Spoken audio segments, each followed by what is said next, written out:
These are the world's most desirable luxury mid-size SUVs, and what we have with us today are the Range Rover Velar, which is proof that less is more, and the Mercedes GLE450 Coupe, which is, well, a Mercedes. This is 2024. Welcome to another episode of our car comparison series. We promise to bring you premium automotive content. Now, we'll show you the features of both cars and you tell us which you think is the better option. While the 2018 Range Rover Velar has a super sleek design that wasn't stolen unlike some other people, this comes with LED headlamps, Range Rover bold limited in front of it, and then I have black and bronze finishing on this one to make it appealing to its consumers. Well, this in this beautiful pearl white tone is one of the most aerodynamic SUVs you can buy, and unlike some people's SUVs who don't exactly have a place in this world, because why are you in between a crossover and a mid-size SUV? Anyway, this is packed with so much luxury tech and features, just like we have in front here: adaptive headlamps that are automatic with high beams and daytime running lamps, beautiful parking sensors in front, an amazing amount of intake to feed the engine so much air that it stays cool, and a very unique yet Mercedes-like design that is just a magnet for the ladies. So I have 7 parking sensors to aid my parking assist, and then I have a camera here, 360 camera aided too. I have 22-inch rims with black and chrome finishing that gives me great height off the ground. See space now. Then I have these doors that just pop out when I come close with my key or I press my key. See? Makes life easy, smart entry. While I have 5 parking sensors here too, I have enough trunk space. On paper, it says this is bigger than that one. So when you're traveling with your family, you get to carry a whole lot more load than what she can carry. Let's see what she has to offer. Furthermore, on the GLE, of course, we have rain-sensing windshield wipers. There we have massive tires there with 21-inch rims and 4-piston brake calipers with ventilated brake discs, which are just amazing. The stopping power is beautiful. Then we have side mirrors with side indicators that are path holding, have blind detection warning, and then these side steps that just make entry and exit into and out of the car very easy. If you also notice, we have better ground clearance, and this is with the air suspension or the air spring suspensions at its lowest settings. Very beautiful. The ride quality is amazing. And then we have this, our power control tailgate that anchors us into the lot of cargo capacity that we have in here. So what we have here is pretty decent and very good, especially because we have like a hatchback style door. And in reality, it's way better than the numbers that are on paper for the Range Rover Velar. So I have enough cockpit space, I have enough headroom, enough legroom. My seat here is heated and it's ventilated. That's why we have these perforated holes on it. And I have this soft steering. It's not D-pad here, but Range Rover likes this round steering because it's basic. I have paddle shifters on it. I have soft touch here on the buttons. I do not have to press it before I get to increase my volume or change my music. And I have this 10-inch screen that comes with Android Auto, Apple CarPlay. I have another screen that helps my climate control, helps adjust my seats, and a whole lot more functions on this one.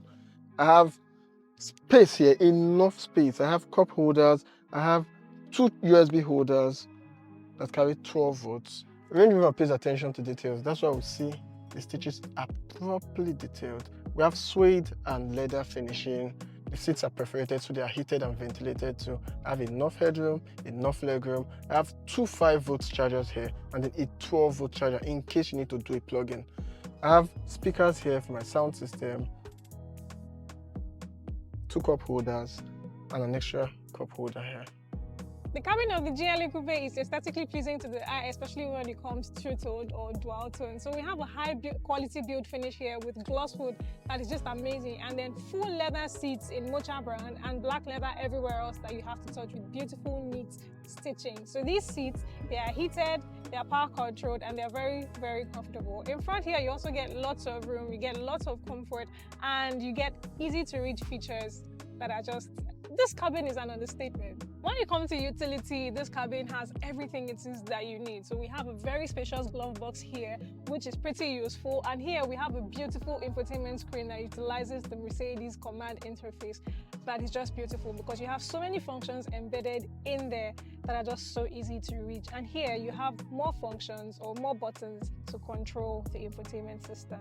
Even more buttons here to control like the heated seat, traction control, and your park assist, which we're going to be talking about later. And further down, we get our dual zone climate controls, which have physical buttons, which is just something that is underrated. I love the presence of physical buttons because they're just so straightforward and easy to use. Here we get more storage, practicality. We have our 12-volt socket, our cup holders that are both heated and cooled, and here we have beautiful buttons. One is the toggle to like scroll through the infotainment system, and the other is for the drive modes, suspension modes, hill descent assist, manual mode, and more. And now if I just open this up, we get lots of storage, or even more storage, and USB ports. On this side, we get beautifully our gauge cluster that is both analog, and we have a digital screen in there that shows you all of the information that you need to know. Beautiful multifunctional steering wheel that is D-shaped and has paddle shifters at the back, and the typical iconic Mercedes neck gear that is just so easy to use. So yes, we get lots of room in the front there, power controlled seats that are super comfortable and have memory settings. At the back, we also get loads of room. So this, I'm super comfortable, and if I just sit properly, I get a decent amount of leg room, lots of headroom, and we have a slopey roofline. So for a taller person, it definitely will still be comfortable. And this car has ISOFIX points, so it's good for moms who have kids, and you can fit your car seat in here, and your child will just be super comfortable. We also get ambient lighting, a full panoramic sunroof, Hamakadon sound system, surround sound system that is just amazing. And we have loads of driver safety and technology features, just like the forward collision warning, the automatic emergency braking. We have the rear traffic cross alert, and a whole lot more that just eases the driver's driving experience. This car also is very punchy. The drive experience is amazing. You get a driver alert system that just monitors the driver's alertness while driving and lets you know what's up. One thing I find very useful, however, is the 360 surround view camera that just allows you to see every angle of the car, whether you're parking forward or backward, and the proximity sensors that just go off to warn you appropriately. It's beautiful. It's a beautiful experience in here. So this baby comes with 3.0 liter supercharged V6 engine that produces about 380 horsepower and 450 Newton meter of torque. Goes from 0 to 100 in 6 seconds. That's fast. Is that Come what on. you call fast? Yes. No, Fastest SUV, yeah? fast. You want to know what fast is? Tell me. The GLE is powered by a 3-liter twin-turbocharged V6 engine that's rated to a 9-speed automatic transmission. 8 speeds. I have the advantage of an extra gear. Now, mine puts out 362 horsepower, 500 Newton meters of torque, which is more torque to push the car forward. Lower horsepower. No torque still. And then I get the advantage of the 4matic drivetrain, meaning that my car sends all these power to all 4 wheels at the same time. I have an advantage too. 23 miles per gallon on this particular car. Okay, but I have a bigger fuel tank. I have air suspension. I have adjustable air spray suspension. I'll break this girl's head. Compromise headroom because your roof space is slopey.